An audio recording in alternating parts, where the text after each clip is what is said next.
Ça va madame, vous allez bien? Tout se passe bien? Très bien. Merci d'être là. J'espère que ça va durer. Nous aussi, nous espérons. Ce matin, dans cette salle de sport de la Destrous, pas grand monde du côté des adhérents. Pourtant, le mois de septembre rempli comme chaque année. Pour le PDG de la franchise, aucun doute, c'est la fermeture annoncée qui fait peur. Les gens commençaient à revenir, les gens commençaient à reprendre confiance en eux. On le voyait, ça commençait à frémisser, on faisait des inscriptions, les gens petit à petit revenaient. Et là, on se reprend encore ce coup de massue sur la tête. 40% de notre clientèle qui ne revient pas, qui a peur, avec quand même des taux de résiliation qui sont importants. Une incompréhension et un sentiment d'injustice pour ces professionnels qui ont mis en place un protocole sanitaire depuis le mois de juin.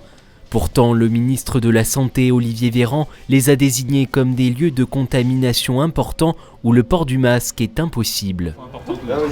Un argument qui ne s'appuie sur aucun chiffre pour ces patrons de salles marseillais. Cet après-midi, ils se sont réunis pour discuter d'une démarche commune entourée de leurs avocates. On a des études, notamment des études étrangères, qui démontrent véritablement qu'il n'y a pas de risque élevé, absolument pas, même extrêmement faible, de contamination dans le cadre du Covid dans les salles de sport. Et ça, c'est essentiel, parce que c'est pour ça que les gérants ici trouvent la décision très injuste.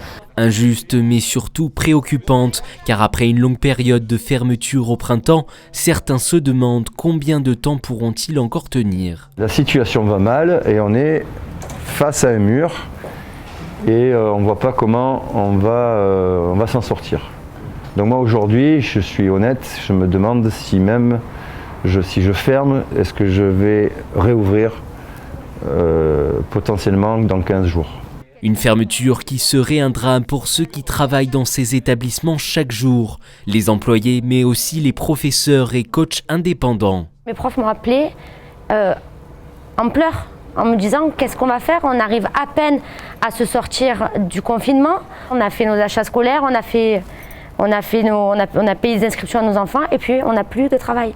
Je veux dire, on est coach, on est prof de Zumba, on est prof de bike, de vélo, de pump. On n'a plus rien du jour au lendemain.